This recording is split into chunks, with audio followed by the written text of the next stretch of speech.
What if I told you that the UK actually has its own jungle? When you think of the jungle, you probably don't think of the UK whatsoever, which is totally fair. However, despite this, I managed to take a trip to the self-proclaimed UK's only outdoor jungle at the Lost Gardens of Heligan.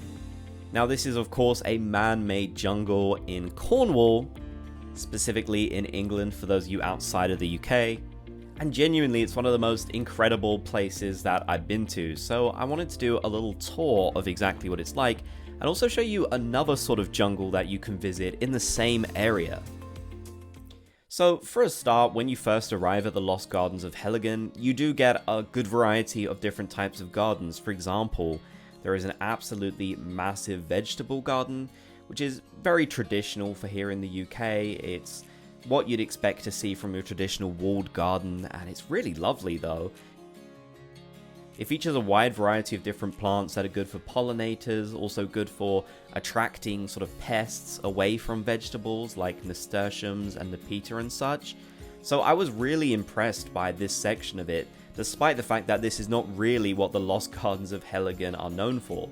So if you are just looking for a really cool walled garden to explore around, this is genuinely one of the best, and that wasn't all either, because then they did have a whole section of the walled garden that was purely dedicated to beautiful plants, shrubs, trees, and perennials. Now, if you've ever watched my YouTube channel before, you'll know that I absolutely love perennial plants, so getting to see a massive variety of them here was really nice, and they had lots of our fan favorites, shall we say, that you'd expect to see in almost any English garden. Cornwall, where the Lost Gardens of Heligan is located, has a much more tropical environment to it, so a lot of the planting here and perennials and such are kind of designed with that in mind. They have pretty dry conditions a lot of the time, and a lot of plants get battered by the sea winds, so they've definitely done a lot of planting to handle that, and I found that incredibly inspiring. You also can't walk around the place without seeing tons of massive hydrangea bushes, which are littered all throughout Cornwall. It's really pretty. But let's talk about the actual jungle. So of course, this is a man-made jungle. We don't have any natural jungles here in the UK. We do have a few temperate rainforests, I believe, but that's not quite the same thing. However, being in the Lost Gardens of Heligan, I think, it's incredibly convincing, I will say. It's quite a steep walk up to the jungle, and I'll show you why that is later. But it's almost like a really interesting labyrinth. There are hundreds and hundreds of different plants here that are pretty rare and unusual to see in the UK. They're all thriving. I mean, some of them even look like they were actually drying out a bit, which really surprised me a lot. The whole place was also surrounded by ponds and little streams and such, so it was incredibly diverse and full of wildlife, which was really cool to see.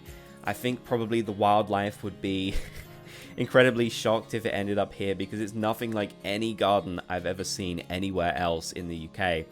And just the way it's designed as well, I mean, unfortunately I've never been to a proper jungle in my life, but I guess from TVs and movies, this is exactly what I would expect it to look like in terms of the fencing and the little sort of wooden planks on the floor and such. Maybe that's more of the man-made vision, but that does kind of fit in for the Lost Gardens of Heligan. So the whole thing was incredibly vast. I mean, I think it took us about half an hour to explore around. We didn't see absolutely everything either, to be fair. We also took some breaks to kind of sit around and appreciate it. It was an incredibly hot day, so being in this jungle felt very humid, so it wasn't ideal necessarily to spend the whole day there.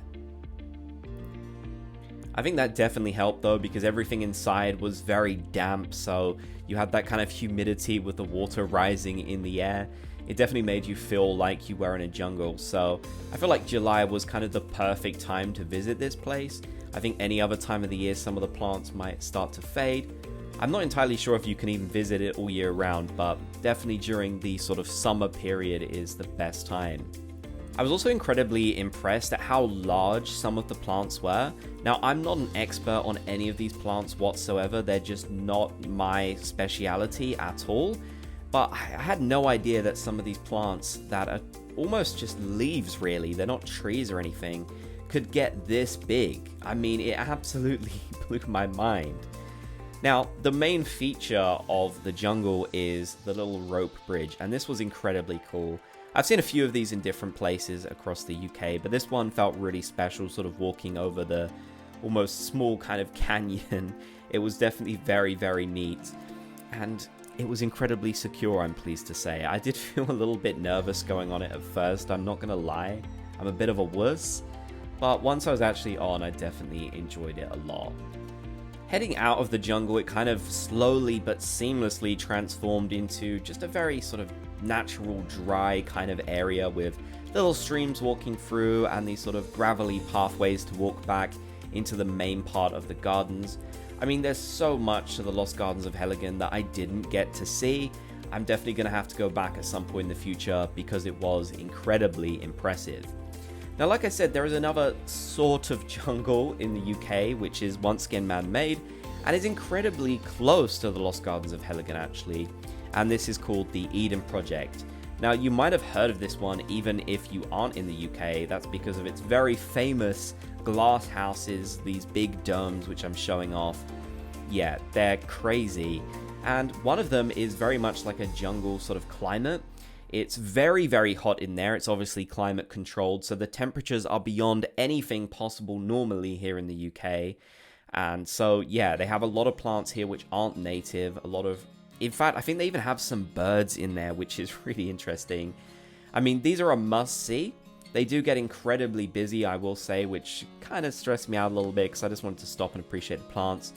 But in terms of plant variety, I mean, I think maybe even better than the Lost Gardens of Heligan.